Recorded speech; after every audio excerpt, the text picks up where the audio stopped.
Today we're talking about reading as a shared experience, and particularly as it relates to this digital age. We know that reading can provoke a very strong response in people, and it can lead people to want to share this response with other people. There's this fantastic quote from Mark Twain, who famously hated Jane Austen. Everything that she did, he just reviled. He wrote to someone that every time I read Pride and Prejudice, I want to dig her up and beat her over the skull with her own shin bone.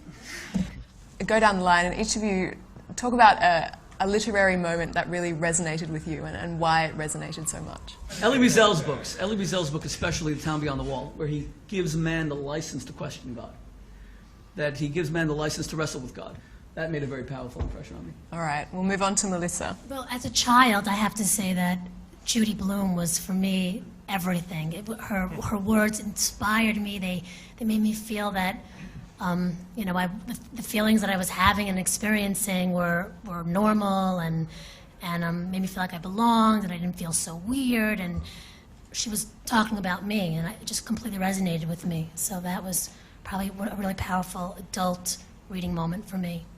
I have to give you some credence, because you're right, it's the books you read really early that stick with you. So now I'm remembering when I was young and my dad wanted me to understand logic.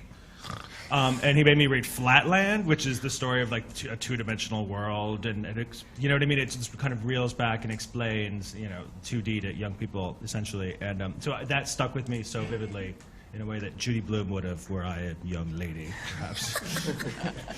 One book that resonated with me that's also relevant to this conversation is 1984.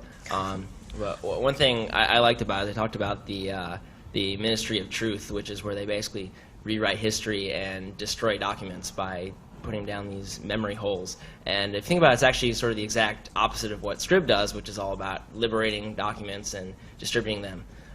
So that just stuck in my mind, and I think about in writing Scrib today. So it's great that I read that book when I was a kid. Fantastic. Thank you very much.